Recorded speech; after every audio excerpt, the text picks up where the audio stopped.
She propane, she know it.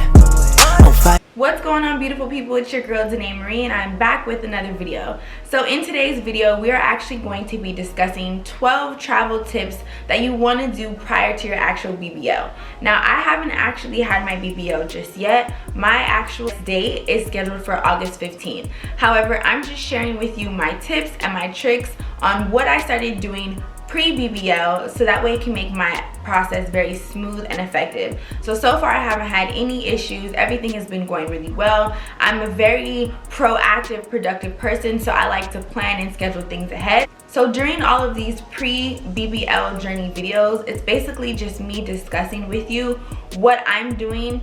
And if you find that these videos are helpful for you, then definitely I would suggest that you implement these in your planning for your SX journey as well. Alright, so let's just get straight into it.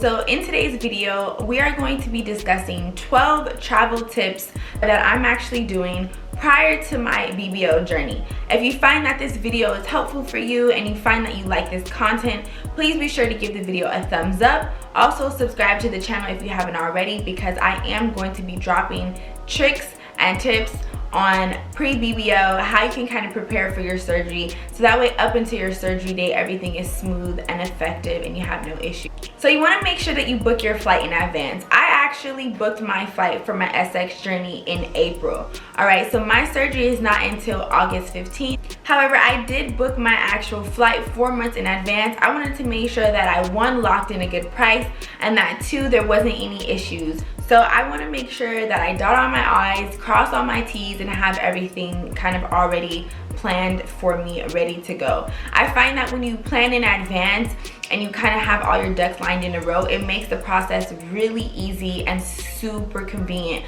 I think the last thing that we want to do, or especially for me, the last thing that I want to do while I'm actually prepping for my SX journey is be worrying about things that I have no control over. So in order for me to actually control and get a grasp on everything, I went on ahead and I planned all of these things in advance. So step number one is going to be to book your flight in advance. If you can do it a few months prior to your surgery date, then I would definitely recommend that.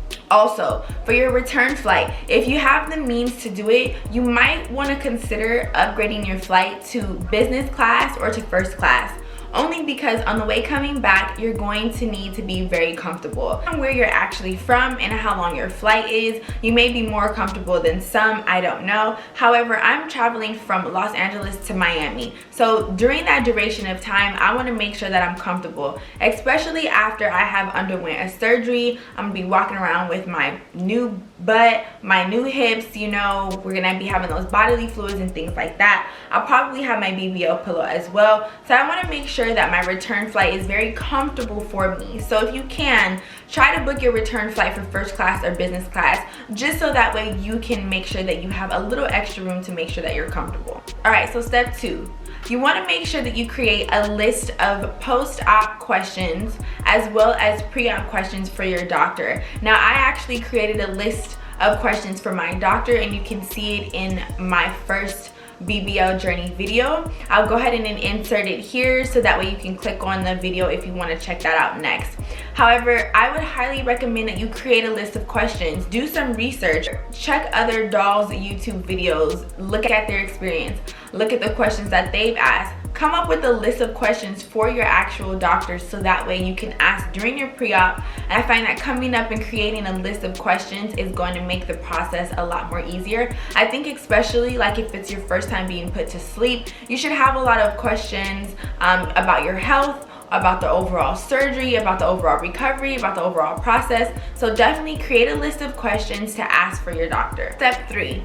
You're gonna wanna have your lab work done and completed 1 month prior to your actual SX journey. So contact your doctor's office or your coordinator. If they haven't provided you with your labs already, they should provide you with your list of labs.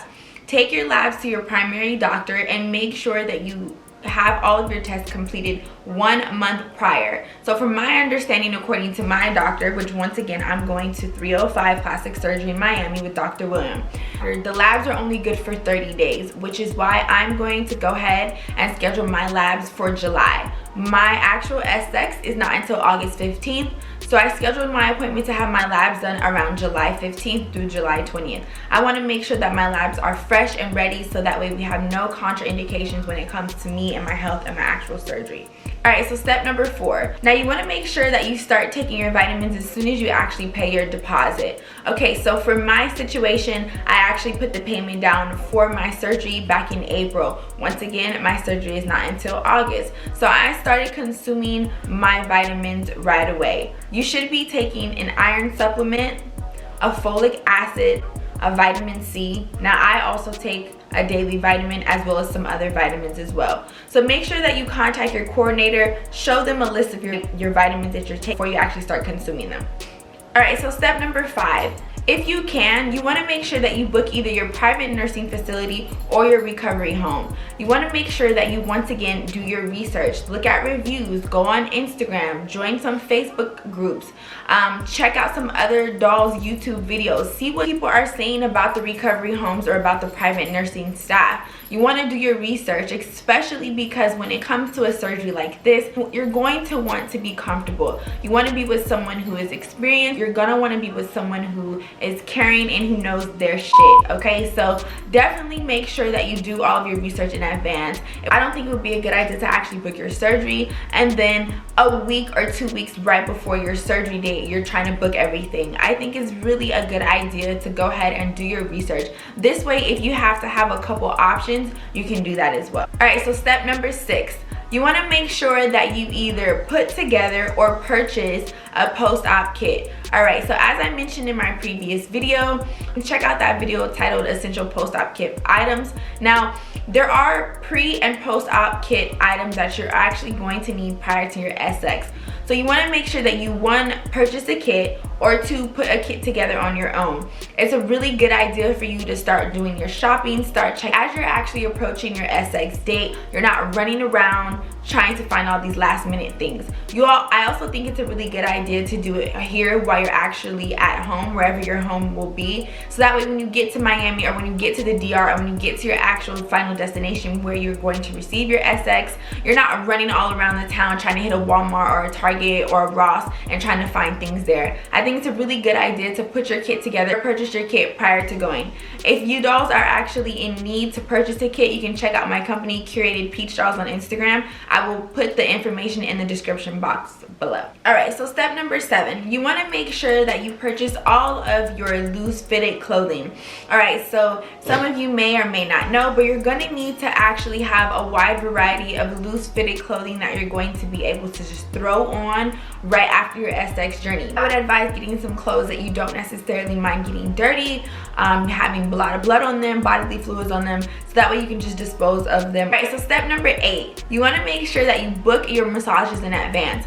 So I have actually booked my massages in advance. I will go ahead and link the Instagram of the massage location that I'm actually going to be getting some of my post-op massages in Miami from in the description box below. Now, 305 Plastic Surgery does provide you with, I believe, 3 massages. However, the more massages, the better. So I once again went on ahead and purchased all of my post-op massages in advance so that way I don't have any issues. So it's a really good idea for you to, 1, research the company that you're going to go to, and then 2, go ahead and book. If you like them and you find that the reviews are really well, they have great communication, they're professional, you probably want to go ahead and book your post-op massages with the company in advance. Step number 9. I would also highly recommend that you start saving money now.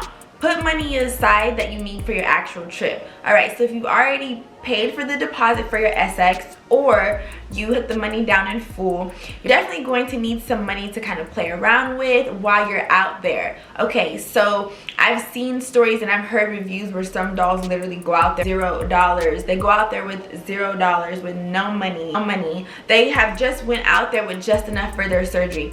I do not recommend that. I personally don't think that that's a good idea. Once again, I haven't had my SX yet, but this is from me doing research and kind of what are some other things that actually need to be purchased. Okay, so you're going to need things like food, you're going to need things like travel, you're going to need things like medication, just in case there's also an event, there's an emergency, you're going to need money for that. If you want to purchase a cell saver and that costs additional money, then you're going to need money for that. So there are a lot of things that I feel like you should actually prepare for. So start saving money now. I would suggest maybe taking like an additional $1,000 to $1,500 with you. If you don't use it all, you don't use it all. That's cool. You have some bands to take home with you. However, I definitely would suggest that you take anywhere between $1,000 to $1,500 extra on top of what you have already purchased and paid for your actual asset. All right, so step number 10, make sure that you're also booking your transportation. Okay, so regardless if you're going to use Uber or a private car service, or you're going to use a driving service that's designated for dolls that are getting plastic surgery, you want to make sure that you book your transportation. You're going to need to have transportation to and from the airport. You're also going to need to have transportation to and from your actual SX. So you want to make sure that you book your transportation in advance. I don't think it's a good idea to be trying to worry about how you're going to get there, who's going to pick you up, do you have a ride, waiting for Uber, getting a cab. That's just too much. Book your transportation in advance. There are a lot of private driving services that offer driving transportation to and from your actual surgery date, and then there's also private chauffeurs that you can get as well. So definitely try to go ahead and book your transportation in advance. All right, so step number 11, I suggest that you get a good book or a good show that you're going to actually like, so that way on your flight to your actual destination, you can kind of start getting in the zone. Read a good book, download a good playlist, get a good show, binge watch a show that you're like, because remember, you are going to have a lot of downtime. So I think that it's really good that you start getting some mind over matter. Which brings me to step number 12, mind over matter, baby. You need to stay positive during this whole time. Keep your body healthy, take your vitamins, make sure that you're maintaining your weight, making sure that your sugar levels are not too high, making sure that you're mentally prepared. So I know a lot of you have actually commented and DM'd me saying that you're kind of nervous to be put to sleep. I've been personally put to sleep like 4 or 5 times now. One tip that I am going to suggest when being put to sleep, you want to go in it with positive thoughts. Okay, so regardless if you need to pray, if you need to meditate, if you need to sage, whatever you need to do to get your mind in a really good centered place, I definitely suggest doing that. So one time I actually got put to sleep and I was very nervous. I went in with a negative mindset. The actual anesthesiologist told me that they were going to put me to sleep, and he said, I need you to think of something positive, think of a nice place. And the first thing that I thought in my mind was, oh my God, what if I don't wake up? And that is horrible. That is not what you want to think when you are getting put to sleep. Okay, luckily, thank God, everything was fine. I woke up fine. I didn't have any issues, I didn't have any problems, everything was good. But I definitely would suggest that you go into this with a very clear, positive mindset. So now what I do when I am put to sleep, as soon as the anesthesiologist tells me that they're gonna give me some medication so I can start relaxing and get a little loopy, and that way they can prep me to be put to sleep, I immediately put a smile on my face, even if I'm nervous. I immediately put a smile on my face and I start thinking positive things. I start saying affirmations. I am healthy. I'm gonna come out of this. My heart is strong. I will have a speedy recovery. I also start thinking of a place peaceful. So step 12 is definitely gonna just be mind over matter. Making sure that you stay positive, making sure that your body stays healthy, and making sure you are mentally ready to go into this surgery. I will be getting my lab done work very soon, so I will also be vlogging that whole process as well. Alrighty dolls, if you like this video and you feel like this content was helpful for you, make sure that you subscribe to the channel. If you haven't already, give this video a thumbs up. Also, be sure to comment down below, or you're more than welcome to DM me on Instagram. If you have any questions, feel free to contact me. I will be doing a Q&A video very soon, answering a lot of you dolls' questions. Be sure that you subscribe to the channel because I am going to be dropping a lot more videos on how to prep for your actual BBL. I'm also going to be showing you ladies how I gained weight. Okay, so for my SX, I'm doing skinny BBL, and I was instructed to gain about 5 to 10 pounds. So if you found that this video was helpful and you like content like this, be sure to subscribe to the channel. Be sure to actually give this video a thumbs up if you haven't already. and I'll see you on the next one. Bye.